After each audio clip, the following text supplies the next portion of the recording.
Conexão Mota. Vivemos em um mundo complexo e em constante mudança.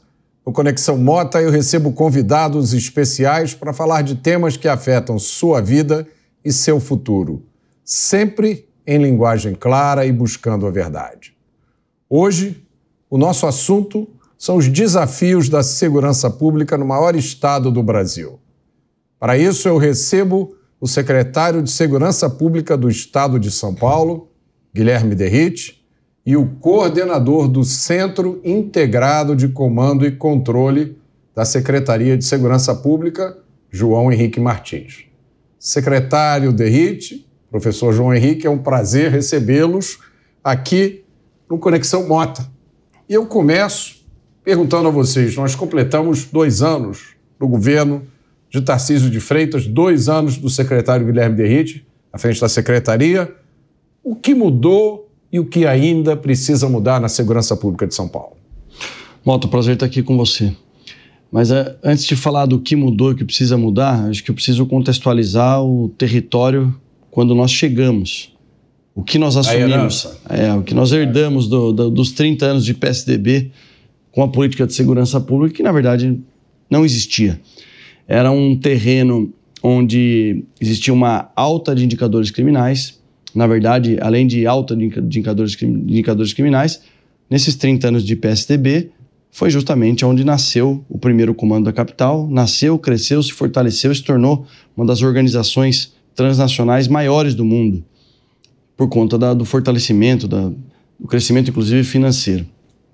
Nesse contexto, a gente assumiu uma secretaria onde as polícias eram divididas, porque tinha a Secretaria Executiva da Polícia Militar e Secretaria Executiva da Polícia Civil, que o governador Dória, na época, para não criar um problema, não vou nomear um policial militar para desagradar a Polícia Civil, não vou nomear um delegado da Polícia Civil para desagradar a Polícia Militar, nomeou um general de Exército, um general 4 estrelas, e criou essas 2 secretarias executivas.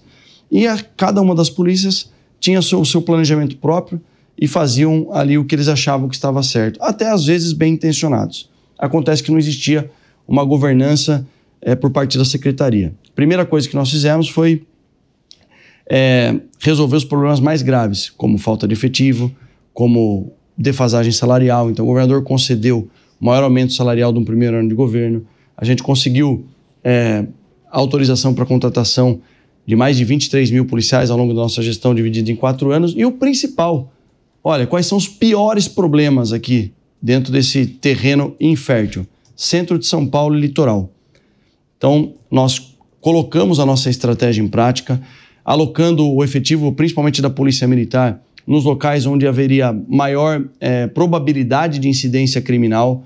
Na Baixada Santista, reforçamos o policiamento. Claro, vieram as operações amplamente divulgadas pela mídia, por alguns amplamente criticada, mas pela população, principalmente aqueles que moram na Baixada Santista, amplamente aplaudida.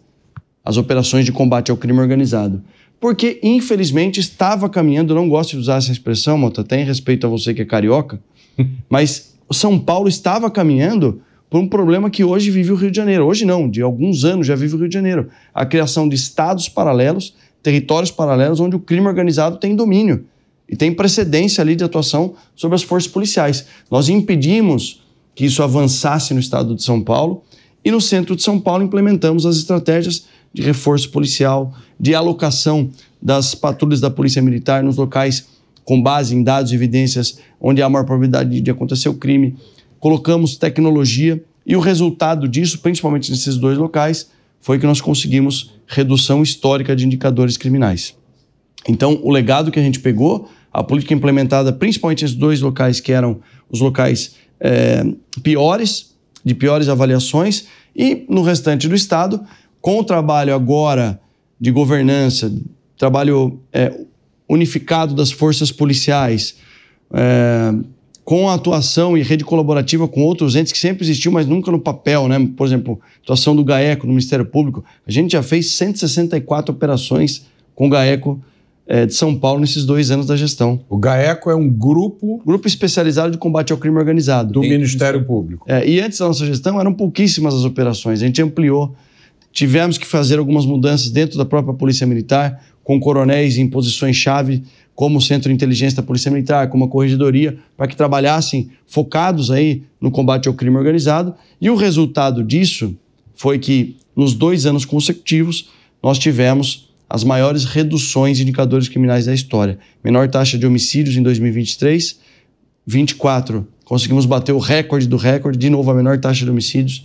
Redução, se comparada a 2022, final de 2024, redução de 13,4% de homicídios, de mais de 20% de roubos, 27% de roubo de carga, de redução nesses 2 anos. Mas é claro que a gente não está contente e tem um caminho longo a ser percorrido ainda para a gente melhorar de fato a segurança pública. Um dos problemas é a insegurança jurídica do policial, mas assim, para contextualizar o cenário em que nós pegamos e os resultados obtidos nesses 2 anos. Nós temos ainda que ampliar o efetivo policial, mas junto com a ampliação do efetivo, para corrigir essa defasagem, o que nós precisamos fazer é implementar a tecnologia, e vem o programa Muralha Paulista para isso. João, você quer comentar? Quero sim. Primeiro, agradecer mais uma vez o convite aqui, Mota. A gente estabeleceu nesses 2 anos, né, nessa reconstrução de paradigma organizacional da Secretaria que o secretário mencionou, 3 eixos, né? O primeiro eixo é aprofundar o diagnóstico. É incrível o fato de que nós temos bases criminais no estado de São Paulo, pelo menos há 30 anos, alguns há 40 anos, mas elas nunca foram unificadas. Unificadas no seguinte sentido, né? Você tem a indexação, quer dizer, eu posso chegar lá hoje nos sistemas e digitar Roberto Mota e vem todas as informações que servem ao investigador. Eu espero que não venha nenhuma no sistema. Exato, mas pode vir coisa positiva. Por exemplo, quando você chamou a polícia por algum problema, ele faz uma espécie de um Google, ok? Só que nós não tínhamos um sistema integrador e de fusão de informação que faz o contrário, né? Ele diz quais são as prioridades, o que as pessoas estão reclamando neste momento, fundindo as bases de dados, tanto a boletim de ocorrência da Polícia Civil, o sistema de emergência da PM, o Disque Denúncia e outras. Então, nós viemos nesses 2 anos reconstruindo essa estrutura para começar a ter uma ação de diagnóstico profunda. Ele não está completo, ele vai se encerrar, ele vai concluir, na verdade, agora com a implementação da primeira fase do Muralha, mas ele já deu os primeiros indicadores de diagnóstico, que é o que o secretário destacou. Ficou claro, na hora que a gente aprofundou nos dados, que as prioridades eram Santos, em razão da perda do controle local, da incidência, o chamado da população era constante e não era ouvido. Região Central ia no mesmo caminho. Santos Guarujá, né? Baixada Santista. Santos Guarujá, exato, né? A gente usa a Baixada Santista, que engloba Guarujá. O segundo elemento, região Central. Novamente, a população estava clamando por uma intervenção e não era ouvida. E um terceiro elemento era um elemento estrutural, que era constituir uma política de fato. Haviam várias ações contra o crime organizado, mas não como uma política. Desse diagnóstico, o segundo eixo foi estabelecer a prioridade. O que é prioridade nesse primeiro momento? O secretário destacou a prioridade, são essas 2 regiões, pelo clamor. Fundar uma política de enfrentamento ao crime organizado, que tem 3 eixos aí, né? Busca e captura de criminosos, enfrentamento à questão da cadeia logística e financeira. E estabelecer essa prioridade para as polícias, porque então cada uma tinha a sua. Aí ela definiu uma prioridade e é o que a gente enxerga. E, ao final, trazer esse problema para dentro da secretaria. Porque a secretaria, até então, de certa forma, terceirizava a formulação da política e a definição da prioridade e o custo dela. Então, boa parte do que a gente está vendo hoje quanto ao custo, e aí é importante destacar, é muito difícil, né, e é raro as secretarias trazerem o problema para si. Obviamente, o fato do secretário ser não só um parlamentar, como um oficial que atua em unidade operacional, entende essa dinâmica e também entende o impacto que vai acontecer. Então, eu acho que esse contexto nos 2 anos colocou um desenho que a gente não estava acostumado. Eu digo, a população e até a própria imprensa, que é o secretário definir uma prioridade e trazer para si a responsabilidade, que só foi possível porque o secretário assumiu o custo político de fazer isso. E é um custo alto, né, Mota? Porque é o custo do sucesso, do fracasso, e além disso, gera uma repercussão, um custo pessoal. Tentativas de atentado, do crime organizado, críticas, mas é um custo que eu tinha como se fosse uma operação matemática. Estava calculado por mim.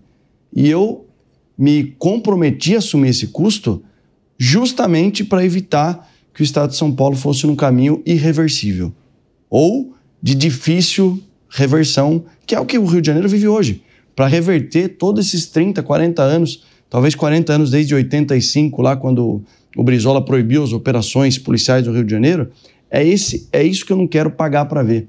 Então eu estou disposto a assumir esse custo. E a gente está vendo que o resultado está vindo até numa velocidade maior do que a gente esperava, e a gente tem certeza que os próximos passos aí, com a implementação de tecnologia, e agora falta uma ponta, que talvez seja mais importante. Porque não adianta a gente fazer uma operação, vou dar um exemplo, são 3 exemplos, 2 já foram amplamente divulgados.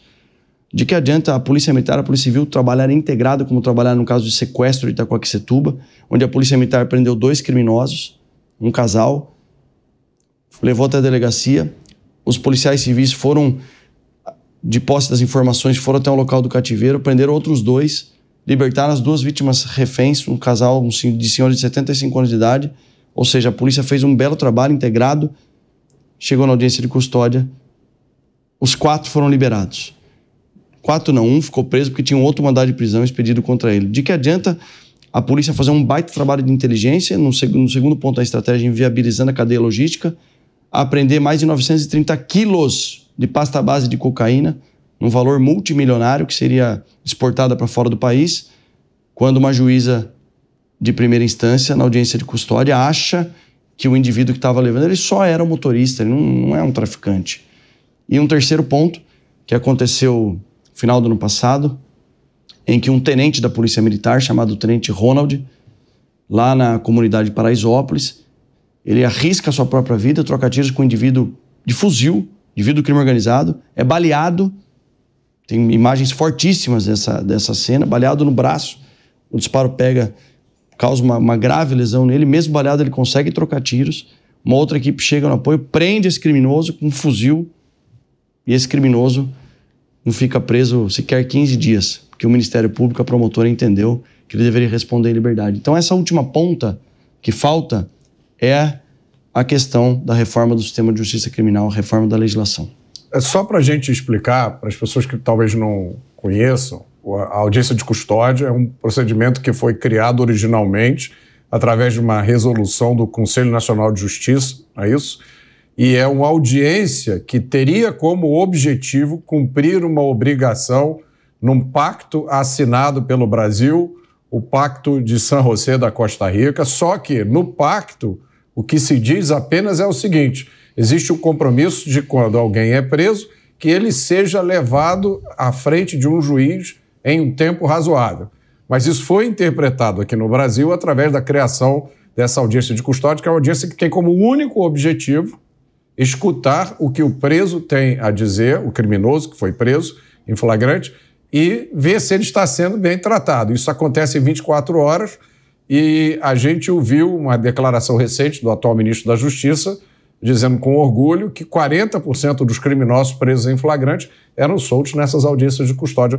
Agora, só para que o nosso público entenda melhor, nesse caso dos sequestradores que foram presos, 4, um ficou preso por razões anteriores, 3 foram soltos. O que aconteceu com esses 3? O que acontece? Qual é a provável resultado dessa soltura? Inclusive, esse caso é exatamente como você mencionou, porque a liberação, a base que o Ministério Público e a juíza, lá, o juiz do caso, eles se basearam para soltar, foi que a menina, uma criminosa, na verdade, né? Ela começou a chorar e disse que foi agredida. E pasmem, os 4 passaram por exame de corpo de delito, nenhum hematoma sequer havia nos 4, mas com base na palavra de uma criminosa sequestradora, o juiz, nesse caso aí, optou pela liberação de 4 sequestradores. E aí, qual é o próximo passo? Eles são postos em liberdade, respondem o crime em liberdade. O que impede que, enquanto eles estão em liberdade, o que impede que eles cometam outros crimes? Absolutamente nada. E até acho que, aliás, tenho certeza que é o que eles estão fazendo. Porque não existe, por parte do Estado, uma fiscalização. Não existe nenhuma restrição a eles? Não. Eles não tiveram conta bancária congelada, passaporte apreendido, celular e computador apreendido, nada disso? A audiência de custódia, ela se limita a fazer uma avaliação da manutenção ou não da prisão naquele momento. Ela não é o que poderia ser, que será alvo numa proposta de reforma, uma espécie de audiência de instrução. Né? Sim, mas quando ela faz a avaliação da necessidade ou não de manter a prisão, como esse caso indica, ela não leva em consideração o crime que foi cometido. Esse é a grande questão de ser reformado. Primeiro que eu sou a favor de acabar com a audiência de custódia. Aliás, como deputado federal, tenho um projeto para isso, que nunca foi pautado. Assim como das saídas temporárias, que a gente conseguiu uma grande vitória. Mas o começo da conversa teria que ser o seguinte, olha, para aqueles que pensam em defender a audiência de custódia, alguns crimes sequer deveria ser discutido isso. Talvez para pequenos delitos, para crimes que não tenham violência, grave ameaça, crimes hediondos.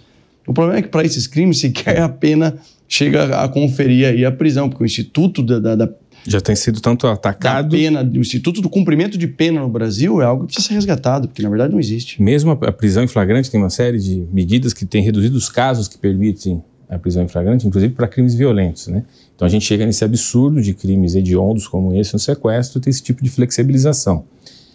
Ninguém escreveu isso na lei de forma direta. A gente, quando analisa as últimas inovações legislativas, quando digo últimos, nos últimos 30 anos mesmo, elas sempre vão no mesmo sentido, de flexibilizar o cumprimento da pena. Então, 10 anos de prisão nunca são 10 anos de prisão, né? Então, ele seja pela progressão de pena, seja pelos benefícios. E a prisão em flagrante, foi sendo reduzido cada vez mais as condições de implementação da prisão em flagrante. Bem, prisão é o único instituto civilizado de enfrentamento da barbárie e do crime.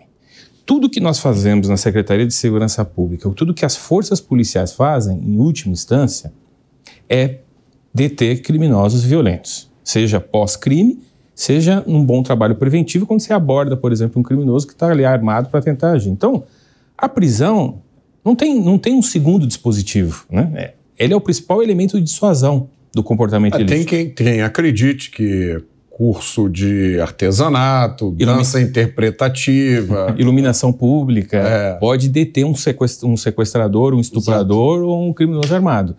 Veja, depois que você tem assegurado o Instituto da Prisão, onde o criminoso passa a temer estar preso, logo isso provoca a dissuasão. Todos os outros mecanismos auxiliares, eles só conseguem ter algum efeito se, no final da escala, a perspectiva de prisão for real e imediata. Se ele não tem nenhuma perspectiva de prisão, nenhum tipo de relaxamento dessa prisão, como colocar tornozeleira, fazer alguma medida como prisão, como trabalho social, em decorrência da prisão, né? Eu te dou essa alternativa se o crime não for violento. Tudo isso se esvaira. Então, o que aconteceu no Brasil é que você anulou a pena de prisão e pegou esses dispositivos que poderiam ser auxiliares desde que a pena de prisão fosse real e começou a tentar colocar eles no lugar. Em nenhum lugar do planeta, essas medidas foram colocadas no lugar da efetiva prisão do enforcement. E a gente está num abismo de falta de segurança jurídica tão grande e a inversão tão grande que eu peguei 3 exemplos aqui para elucidar. Um caso de sequestro, um caso de tráfico internacional de drogas, com quase 1 tonelada de pasta base de cocaína, e um caso onde o único representante do Estado tem o poder do uso da força atribuída por lei, que é o policial, em que um policial, representante do Estado, foi alvejado por disparo de fuzil numa comunidade em que o crime organizado tem a sua força e por isso que está sendo combatido pelas forças policiais. Esses 3 casos, sequestro, tráfico internacional e policial alvejado. Nos 3 casos, os criminosos foram postos em liberdade. Então a gente chegou no maior dos absurdos.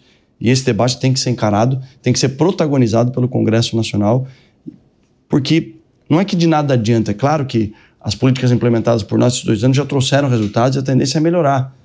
Mas eu quero um Brasil seguro, livre de impunidade para criminoso. Aí essa reforma no sistema de justiça criminal, na legislação, precisa acontecer.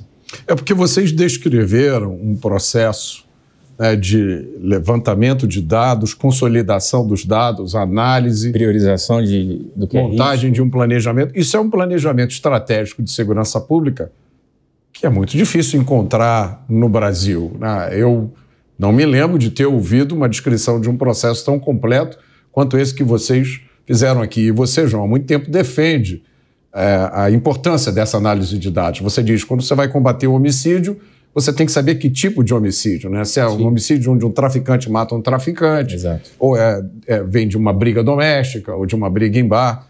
Eu nunca ouvi falar de um trabalho como o que vocês estão fazendo aqui, que é absolutamente necessário e eu até diria revolucionário. Mas se no elo seguinte do sistema de justiça criminal esse trabalho não encontra apoio, não é enxugar gelo, mas é uma perda de oportunidade fantástica, porque a gente fica imaginando se esses criminosos que são identificados e presos ficassem efetivamente presos, a redução de criminalidade no Brasil poderia ser gigantesca de uma hora para outra. Sabe quantos criminosos nós prendemos nesses 2 anos, Mota? As polícias de São Paulo, em 2 anos de gestão, prenderam mais de 389 mil criminosos. Caramba!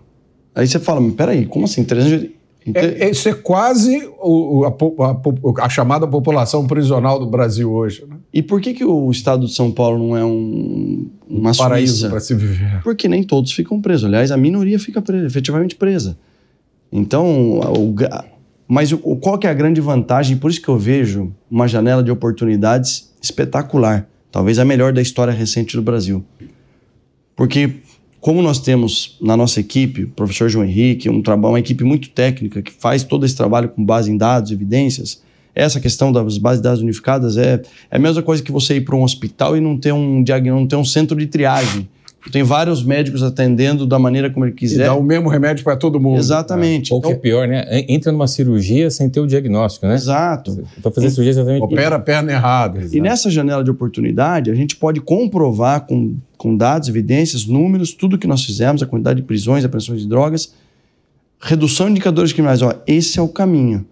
Se tiver segurança jurídica e a gente defender de maneira irrestrita o Instituto do Cumprimento de Pena no Brasil, o Brasil tem tudo para se tornar uma grande nação. E aí, desculpa... Não, diga, por favor. A discussão sobre segurança pública ainda é uma segurança basilar, elementar. Então a gente tem que tomar cuidado quando compara com outros lugares. Por exemplo, a gente teve aqueles problemas nos Estados Unidos, na Califórnia, em outros estados, com aquelas medidas liberalizantes, né? Só que a base foi preservada nos Estados Unidos. Então o Instituto do Cumprimento da Pena, ou o instrumento do cumprimento da pena, da sentença do juiz, ele continua inabalável. Eficácia, né? Eficácia. Então, você tem alguns problemas de governança, que você pode fazer alguma lei que impacta isso. Nós temos 2 grandes pilares na hora de produzir política de segurança. Nós estamos falando de governança, que é o executivo, é isso, definir qual é o problema público a ser priorizado. Eu tenho 10 casos de estupro, então eu descubro que 4 são na rua, onde a polícia consegue sozinha conter. Os outros 6 dentro de casa, uma dinâmica muito mais complexa, então eu preciso envolver saúde. Para saber disso, você tem que ter dado. Precisamente, é aí que começa a questão. Não adianta dizer, precisamos combater os estupros, vou botar a polícia na rua, porque alguns desses estupros a solução não é a polícia. Porque são 2 coisas diferentes. Uma coisa é o delito, é o tipo penal, é o processo que é focado no criminoso. Outra coisa é o tipo de incidente. As pessoas têm medo do incidente, do problema público. Você não tem medo do roubo, do latrocínio ou do furto. Você tem medo de levar um tiro por conta do seu celular. Essa circunstância pode ser registrada de várias formas. Cabe às secretarias, não é nem às polícias, porque as polícias constroem base de dados para a execução do seu trabalho. Então você pega a base de dados da Polícia Militar, ela tem código de emergência. O policial precisa receber uma informação rápida para chegar no local. A base de dados da Polícia Civil está toda conectada à legislação penal, porque ela depende da investigação, da comprovação. Quem é que organiza o dado para entender o problema? Tem que ser a secretaria ou o Ministério do Interior, como é a maioria dos países. Bem, na hora que você organizou isso e você identificou qual é o problema, priorizou a ação, determinou a polícia, esse ciclo é constante, intenso, cheio de riscos, porque os criminosos vão aprendendo, precisa de uma liderança forte para estabelecer que seja feito dessa forma, porque ela tem que fazer escolhas. Quem é que faz escolha? Quem tem mandato, perfeito? E uma convicção moral, né, para você. Claro. Então, mas aí a convicção moral e técnica vai ser sempre testada nas urnas, se ele errou ou se ele acertou. Esse é o desenho da governança, ok? Prioriza, toma uma decisão correta e assume o custo dela. Só que a parte da governança não é que ela tem que ser complementada pela política criminal que está na lei, ela tem que ser sustentada. A lei tem que dizer, esse comportamento é inadmissível, levará à prisão, tanto tempo, ele fica fora desse ciclo. O que está acontecendo hoje é que, ainda que o ciclo, do lado da governança, do lado das secretarias, seja muito eficiente, ele, no máximo, consegue acelerar o tempo que eu coloco o indivíduo de novo na cadeia. Eu não consigo fazer Ameniza aquilo... o problema, mas não resolve. Exatamente. É isso. Eu não consigo fazer aquilo que a literatura chama de inabilitar o criminoso, que é tirar ele do jogo. Deixa eu aproveitar esse seu gancho, porque eu vou lembrar aqui uma fala do meu amigo, procurador de justiça Marcelo Rocha Monteiro, que vocês conhecem. Espetacular. E o Marcelo diz... Marcelo Rocha. O que está acontecendo, o que pode vir a acontecer no Brasil, depende muito do trabalho do Marcelo. E o Marcelo sempre diz, olha, não confunda a questão da segurança pública, do combate ao crime, com um debate sobre direito penal na aula do primeiro ano do curso de Direito. Perfeito. Porque me espanta, e quem fala muito bem sobre isso é o Thomas Sowell. Sim. Isso também está, de uma certa forma, no trabalho do grande professor Peri Chiquida, aqui, que inclusive já teve e vai voltar aqui ao meu programa, é que a gente vê a política de combate ao crime sendo definida por juristas.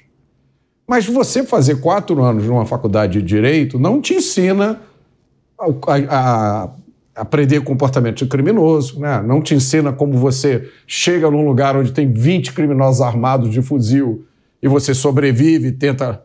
Ele não te ensina nada disso. Essa confusão não está por trás de parte desse problema que a gente está vivendo? Eu creio que sim. E o exemplo de São Paulo aqui ele é nítido, porque, e não é uma crítica à instituição, muito menos àqueles que me antecederam na pasta, mas a Secretaria de Segurança Pública, historicamente, sempre foi comandada por juristas. Muito bem intencionados, oriundos do Ministério Público, mas é exatamente isso. Foge de um debate onde qual é realmente a causa do problema. E não discutir pena, discutir... que acontece muito no Congresso Nacional. Pega a produtividade de projetos de lei, estão indo justamente nessa linha. Temos que aumentar a pena do crime de roubo, tá? Se você não tem a execução acontecendo, se ele for condenado a 200 anos, não adianta... Nós prendemos um criminoso aqui, pela 30ª vez, que tinha mais de 150 anos de pena a ser cumprida, ele estava em liberdade, porque recebeu foi um indulto humanitário para tratamento de saúde. E ele estava com um fuzil na mão roubando um carro forte. Então essa discussão jurídica, ela não tem eficácia nenhuma se não tiver execução no cumprimento da pena que lhe foi imposta. É isso. Faz todo sentido. Dizendo, inclusive isso reflete um pouco essa questão da própria estruturação das secretarias pelo país. Ela tem formatos muito diferentes, né? Você pega a Secretaria de Educação e Saúde, elas são muito similares em qualquer estado ou até em município. E nas secretarias de segurança você vai ver formatos muito diferentes, porque depende muito hoje da liderança do governador, né, de colocar um secretário que seja um policymaker, né, que seja alguém que saiba construir política. A Secretaria de Segurança Pública não é um órgão de persecução criminal, que é exatamente essa confusão. Um secretário não pode determinar para alguém faça ou não faça uma investigação, por exemplo. Nem pode, inclusive, avaliar o resultado da investigação. Existe o ciclo do sistema de justiça criminal que tem isso. Então, você tem uma autoridade policial, que é o delegado de polícia, ou no caso dos crimes que envolvem policiais militares, o próprio oficial da PM. Depois você tem um Ministério Público, um juiz. O processo penal está dentro de um ciclo e é necessariamente uma política de Estado. Quando a gente está tratando na Secretaria e na política de segurança, a gente precisa... O ciclo, ele faz parte dentro do ciclo de produção de política pública, mas ele não se resume a. Tanto é que o primeiro grande problema é que as pessoas reclamam, as pessoas registram crime, elas trazem informação e não são ouvidas. O trabalho que nós fizemos aqui nesses 2 anos, nós analisamos mais de 18 milhões de chamados 190. E aí descobrimos, por exemplo, que você tem um grande problema de desordem que foi gerado, que é o pancadão, que simplesmente não havia uma resposta pública para ele. Porque diante do pancadão, do chamado de barulho por pancadão, do chamado de roubo ou um outro crime mais grave, na linha de prioridade, de criticidade da polícia, é óbvio que o pancadão vai ficar por último lugar. Só que se eu deixo ele sempre no último lugar... Do ponto de vista operacional, no último lugar, mas do ponto de vista estratégico, do seu planejamento... Até porque ele é um problema que vai ganhar escala. Ele vai se envolver com crime organizado. Então... Que é exatamente o que está acontecendo. Sexta, sábado e domingo na capital, Grande São Paulo, 40% das ligações de 90 são por conta de desordem, de perturbação de sossego nos pancadões. E aí o que o crime organizado fez? Onde o Estado não atua, quando é um problema pequeno, se torna um problema público gigantesco. Ao longo do tempo, que foi um dos legados que a gente recebeu. Com muito mais dificuldade e complexidade para se resolver. O pancadão hoje é financiado, muitos deles financiados pelo crime organizado.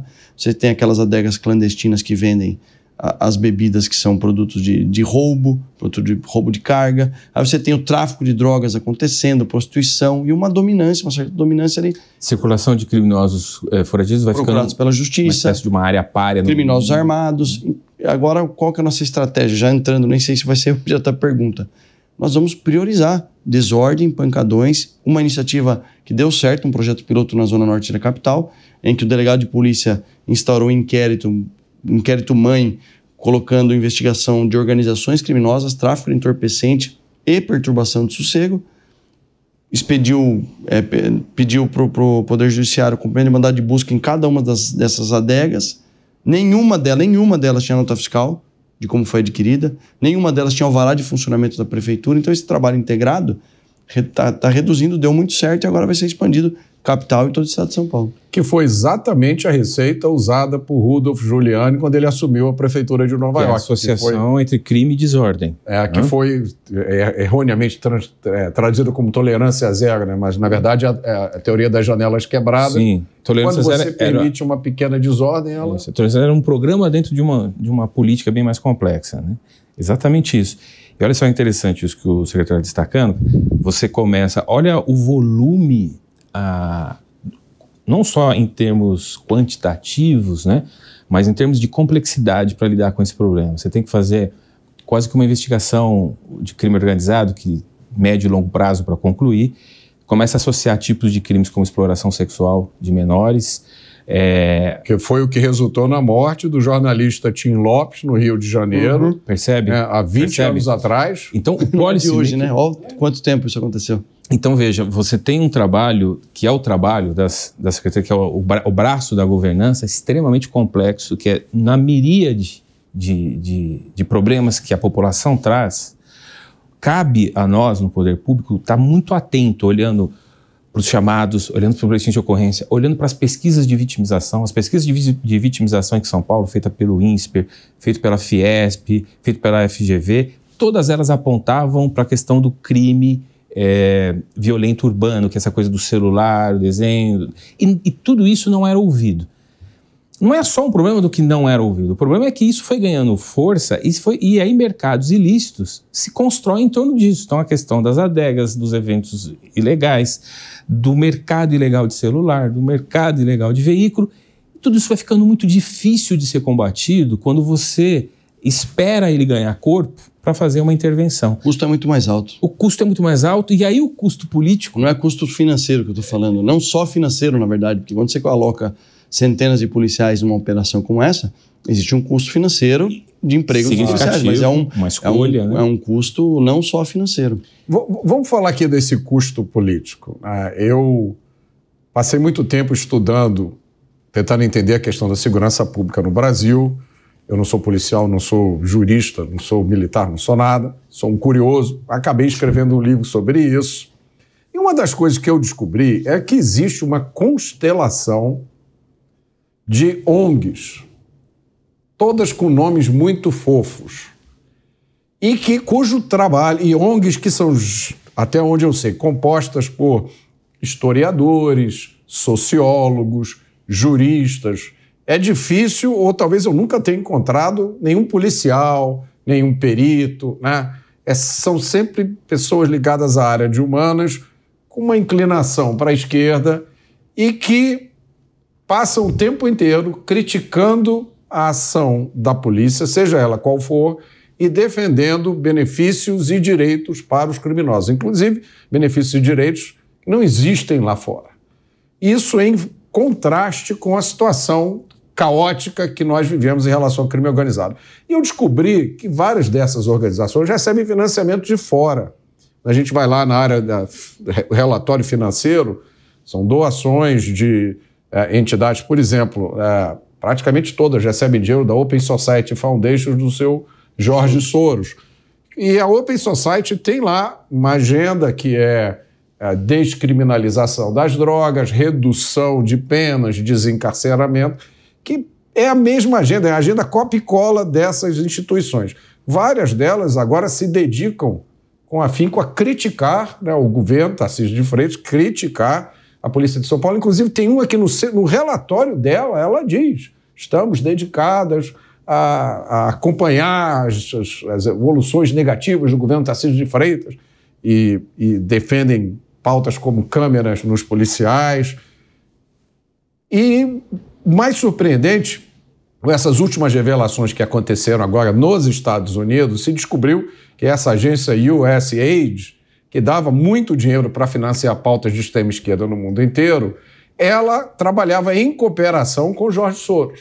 Então é concebível que uma parte do dinheiro que essas ONGs recebem vem da agência do governo americano.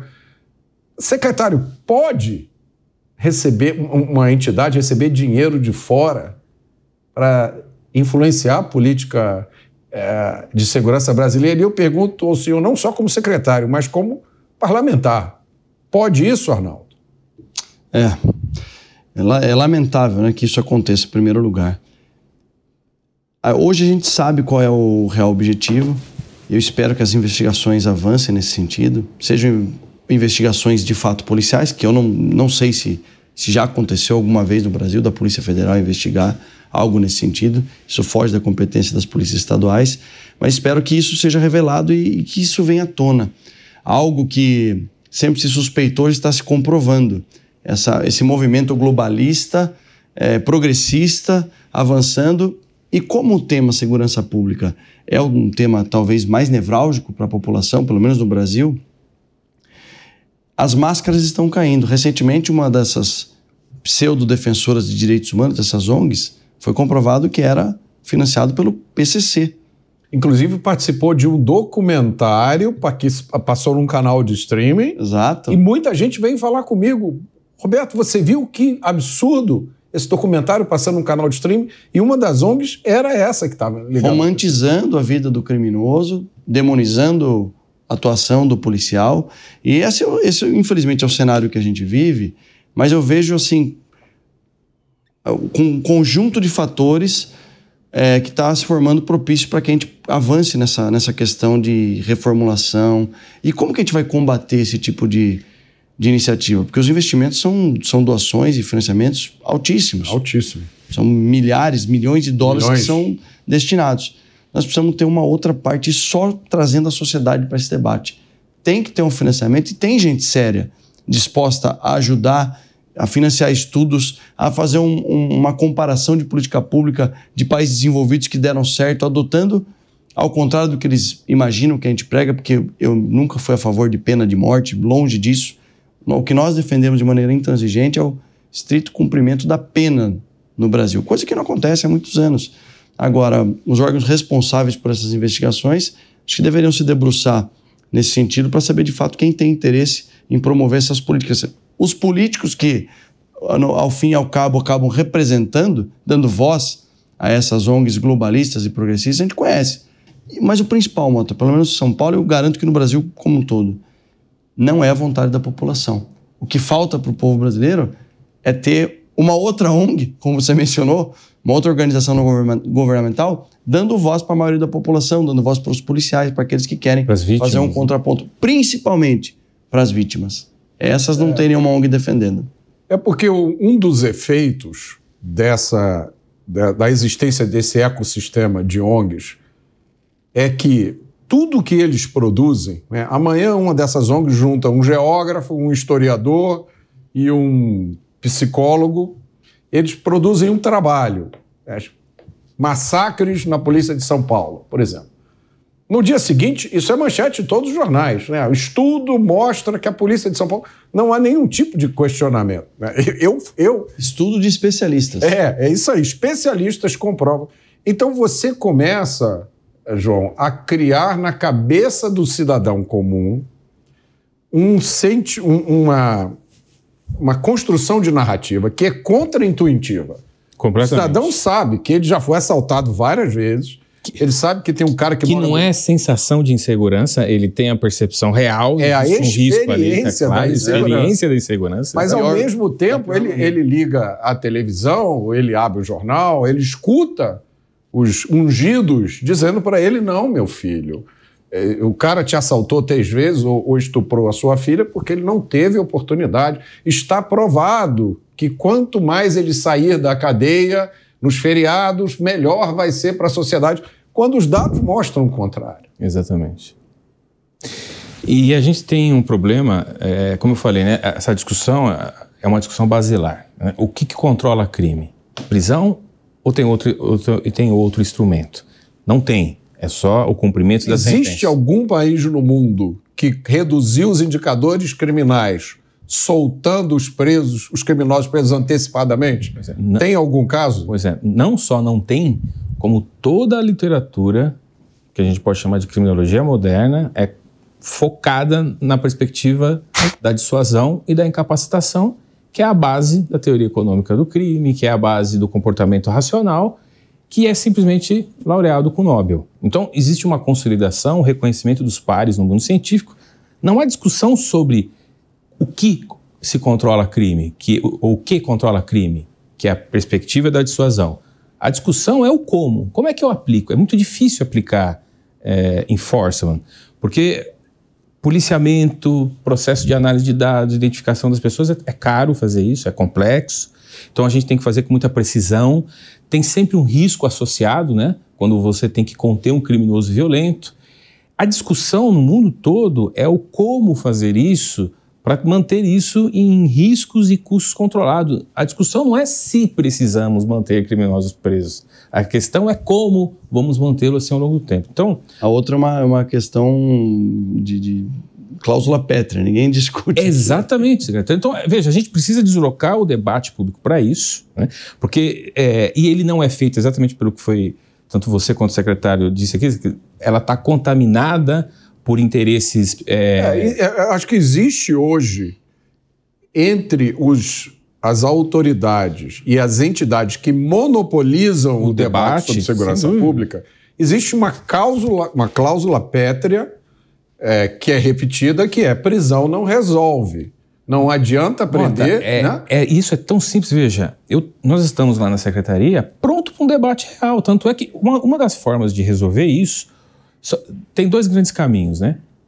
O primeiro caminho é de ter representação social também das vítimas, como o secretário destacou, ter a ONG da sociedade posicionando. A outra é, por parte dos governos, um amplo programa de transparência, que é o que nós estamos fazendo na secretaria.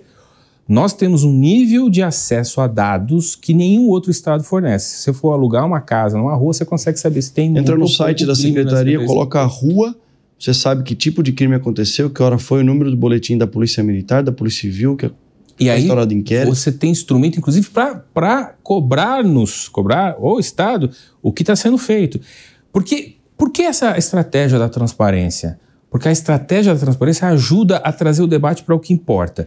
E aí eu estou esperando até hoje debate, tanto acadêmico quanto jornalístico, de nos questionarem sobre isso. Por que não questionam sobre isso? Mas ontem, na verdade, o que o Estado ontem fez, o Estado com E maiúsculo, né, o governo federal, foi anunciar um programa chamado Pena Justa, né? Pena Justa. Pois é. Dando a entender que as penas no Brasil, que são ridiculamente pequenas, comparadas, como o senhor já deu vários exemplos aqui, são injustas, que é preciso reduzir ainda mais. Mas esse pacote todo vai melhorar, porque nós temos o ministro da Justiça e Segurança Pública comemorando o índice de soltura da audiência de custódia. Nós temos também uma PEC da Segurança Pública que vai resolver com certeza o problema, e temos a ajuda do Poder Judiciário com a DPF 635 proibindo a polícia de fazer a operação. Esse pacote todo é um cenário ideal. O Brasil vai dar certo com esse pessoal e pensando em segurança pública. Mas Contém bastante ironia nessa fala. Deixa eu fazer uma pergunta. Claro, porque é o absurdo onde nós chegamos. Né? Nós temos razões para otimismo. Sim. Nós que lidamos de forma diferente com esse assunto há muito tempo, jamais imaginamos ver um trabalho como esse que está sendo feito no estado de São Paulo. Deixa eu lhe perguntar. Eu também acho que há outros estados onde é nítida a mudança de postura, porque era raro você ver governadores se posicionando em relação ao assunto de segurança pública, como estão fazendo agora. Sim. Sem medo nenhum de dizer, lugar de bandido na cadeia, e tem uns que não deveriam sair nunca mais da cadeia. Tá? Agora, um caso que é muito emblemático, que é o caso da saidinha. A saidinha é um absurdo moral, é um absurdo lógico, um absurdo jurídico. Foi feito um trabalho, né, com a sua liderança no Congresso Nacional para acabar com a saidinha. E o cidadão comum não entende por que a saidinha continua ainda acontecendo. Se você fizer uma pesquisa, 99% das pessoas vão dizer: eu sou contra a saidinha. O Congresso aprovou uma lei para acabar com a saidinha. E aprovou com votação extremamente majoritária. Daria para alterar uma Constituição. Por que a saidinha não quer morrer? Quando a gente chegou no Congresso Nacional, um dos primeiros projetos que eu apresentei, em 2019, foi um projeto para acabar com a saída temporária. Nesse processo, Rodrigo Maia era presidente. Na primeira eleição do Arthur Lira para a presidência da Câmara, ele pediu meu apoio com a bancada da segurança. E nas tratativas com ele, eu falei: eu preciso aprovar esse projeto aqui, colocar em pauta. Tinham 76 projetos que falavam ou para alterar ou para acabar com a saída temporária. Eu arquivei o meu para ser o relator no plenário, comecei um amplo trabalho com os líderes partidários, conseguimos aprovar na Câmara dos Deputados o fim da saída temporária. São 3 pontos principais que a Lei 14.643, depois de aprovada, trazem de inovação no sistema jurídico brasileiro. Primeiro, acabam aquelas 7 saídas que cada um dos presos do regime semiaberto tem direito por ano. Essas saídas temporárias que eles têm direito, então elas não existem mais. Segundo ponto, a obrigatoriedade do exame criminológico para qualquer progressão do regime de cumprimento de pena. Traduzindo, se um preso ele tem 3 regimes de cumprimento: fechado, semiaberto e regime aberto. Se ele está no regime fechado, para ele progredir para o semiaberto, tem que fazer exame criminológico. Qual é a grande vantagem? O exame criminológico é uma equipe multidisciplinar composta também por um psicólogo que vai avaliar se ele tem condições ou não de retornar para a sociedade. Tem casos famosos do Champinha e outros que o psicólogo fala: se esse cara voltar a ter convívio social, ele vai voltar a estuprar, a matar alguma pessoa. Então foi um grande avanço. E um terceiro ponto, permite que em outros regimes de cumprimento de pena, por exemplo, o regime aberto, possa haver um monitoramento eletrônico por meio de tornozeleira, por exemplo. Então, aprovamos com essas 3 inovações. Câmara, foi para o Senado fez uma alteração, voltou para a Câmara, eu já era secretário, solicitei ao governador, voltei para a Câmara para relatar novamente, com medo de cair na mão de outro deputado que entendesse de outra forma, e de fato aprovamos. No dia da comemoração, para que esse projeto, no limite da sanção presidencial, veio a nossa surpresa. O atual presidente da República, Luiz Inácio Lula da Silva, vetou o projeto, e vetou no coração, na parte que acaba com as saídas temporárias, retornando o direito desses presos. Aí voltou para o Congresso, que dentro do processo legislativo, quem dá a palavra final é o Congresso. Nós derrubamos o veto do presidente da República. Então, uma grande vitória que foi comemorada pela população, por mim, que foram quase 6 anos lutando por isso. Qual foi o entendimento do Poder Judiciário? Que, olha, reconhecemos a legitimidade do Congresso Nacional, de fato não vai haver mais saída temporária de preso para quem está cumprindo pena no regime semiaberto. As outras 2 inovações a gente reconhece desde já, porém, só vale para quem cometeu o crime a partir da sanção da lei, que foi dia 11 de abril de 2024. Então, Estado de São Paulo, vamos aos números: 170 mil criminosos no regime fechado, 35 mil no regime semiaberto. Esses 35 mil têm direito à saída temporária. Esses vão continuar tendo o direito à saidinha, pela interpretação do Poder Judiciário, da eficácia da lei. A partir daqueles que foram presos, ou seja, em médio prazo, de fato a saída temporária vai deixar de existir. Por quê? Porque como o preso cumpre muito pouco tempo de pena no Brasil, esses 35 mil logo já vão estar no regime aberto E esses que estão entrando no regime fechado, quando acessarem o semiaberto, não vão ter direito mais. Em resumo, é isso. Na verdade, não é que não está sendo cumprida, está, só que a lei só vale para quem cometeu o crime a partir da sanção da legislação, que foi no dia 11 de abril de 2024. Ou seja, daqui a alguns anos Exato. É que a lei vai entrar efetivamente. E nós pedimos um parecer jurídico de um jurista extremamente renomado, que eu tenho certeza que a audiência do seu programa conhece, Dr. Ives Gandra Martins, perguntando a interpretação jurídica dele, se poderia haver essa dúvida com relação à lei que foi aprovada. Então, na opinião e no contexto do parecer que foi produzido por ele, entende que essa lei deveria ter eficácia imediata, cumprimento imediato, inclusive daqueles que estão no regime semiaberto ou no regime fechado, porque a lei não trata de um direito material, direito penal, e sim de um direito, de uma matéria processual. Ou seja, quem está no regime semiaberto, ele não tem um direito garantido de continuar tendo a saída, na interpretação jurídica do Dr. Ives Gandra Martins. É uma pena que ele não seja ministro da Suprema Corte, né? E eu vou dizer, na interpretação do cidadão comum, que eu represento aqui, que não é jurista, que é pagador de impostos, que tem uma família e que todo dia fica com medo, o que pode acontecer, eu não entendo por quê. Se a lógica mostra que acabando com a saidinha nós vamos salvar vidas, quem nós estamos defendendo quando a gente tem uma interpretação da lei que favorece o criminoso que comprovadamente usa a saidinha para cometer crimes. Né? Mas aí, né, Mota, vou responder um pouco, comentar um pouco aqui como cientista político. É o processo de massificação ou de perspectiva ideológica que se assegurou nesses 40 anos, né? Desde a reforma, aquilo que inspirou a reforma penal de 84, de onde nasce a LEP, né? Lei de Execuções Penais. Inspirou a tratativa da matéria penal ou de segurança pública na Constituição e depois nas normas que foram feitas o ECA em 90 e assim por diante. Todas elas tinham um pensamento majoritário equivocado sobre o que é crime e como é possível controlá-lo. Essa perspectiva se difundiu nas escolas de direito, nas escolas de sociologia. E há quem diga que isso era uma reação ao percebido uso autoritário do estatuto de prisão durante o regime militar. Então, e, de fato, essa origem ocorre e, de fato, ocorreu. Teve várias prisões e ações que foram feitas ao arrepio da própria lei dentro do regime. Então, o debate, sim, era válido. Na verdade, esse debate começa na mini-reforma constitucional de 77.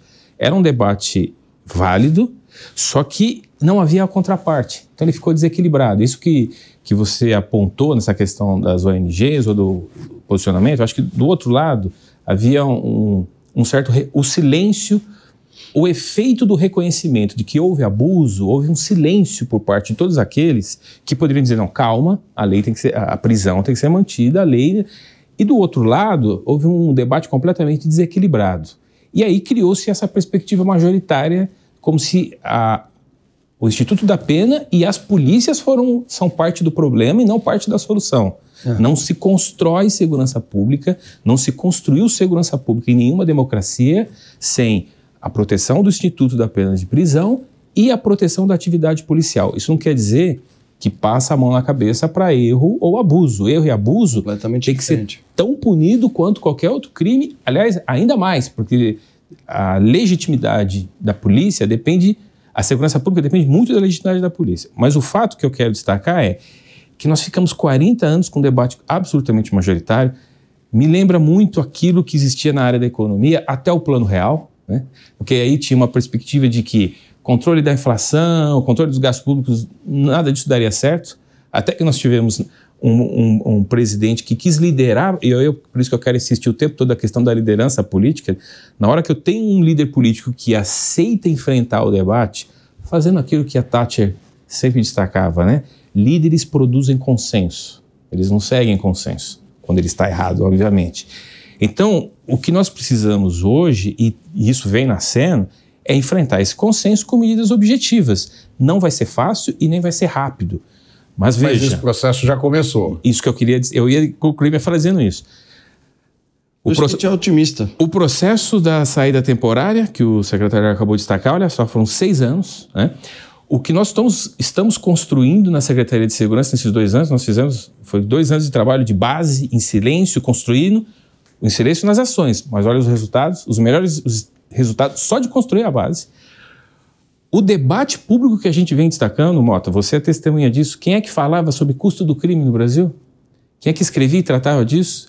Me desculpa aqui a autorreferência, mas talvez só eu e o Chiquida tivemos, o Chiquida muito antes de mim, de tratar custo do crime, é assim que se faz no mundo inteiro hoje. E aí eu quero te fazer uma pergunta, secretário, já caminhando para o encerramento, o nosso tempo está quase esgotado, mas eu não posso deixar de lhe fazer essa pergunta. Como é trabalhar com o governador Tarcísio?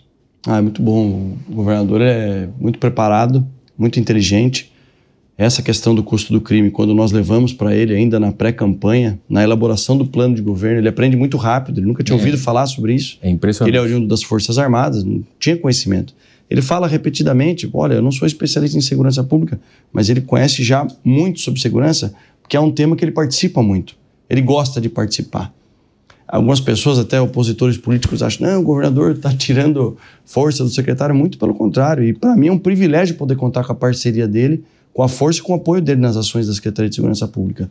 Porque ele é idealista, ele é inteligente, é preparado, apoia, sabe o trabalho sério e técnico que nós estamos fazendo. Só que ele é assim não só com a segurança pública.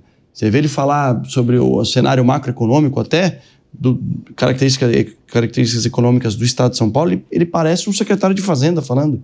Quando ele fala da segurança pública, parece secretário de segurança pública. Aí ele fala da educação, parece que ele já foi secretário de educação em alguma gestão. Então ele é muito preparado. Para nós é inspirador. Fora a questão pessoal, que eu gosto muito dele, como profissional, é motivação. E lógico, cobrança, né? Porque se tem uma coisa que ele faz e faz bem feita, é cobrar os secretários. Mas para mim é tranquilo. É um privilégio. Espero um dia sonhar em vê-lo. Não sei quando, mas sonhar em vê-lo sendo presidente da República.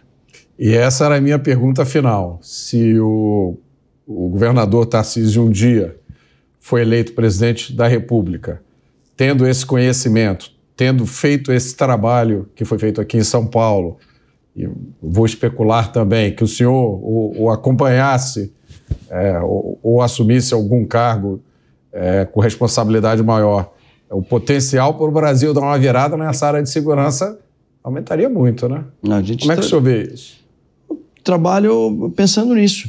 Acho que volto naquela primeira fala nossa, que o custo é muito alto para fazer o que nós estamos fazendo.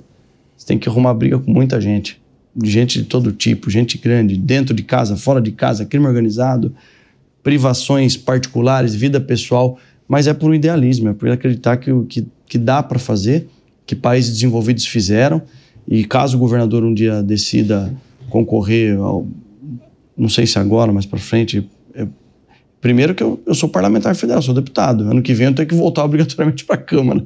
Se for desejo do grupo político que eu pertenço, que tem o presidente Bolsonaro, o governador Tarcísio, como os maiores expoentes aí decidirem assumir essa pauta como prioritária, vou estar com a mão levantada lá sendo voluntário para ajudar o nosso país, o nosso Brasil, porque a maioria da população é boa e confia no nosso trabalho.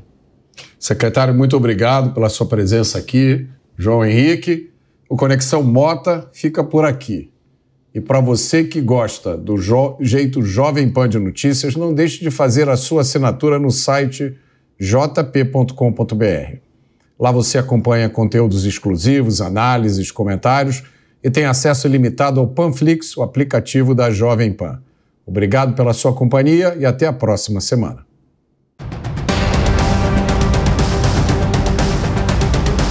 Conexão Mota. A opinião dos nossos comentaristas não reflete necessariamente a opinião do Grupo Jovem Pan de Comunicação. Realização Jovem Pan News.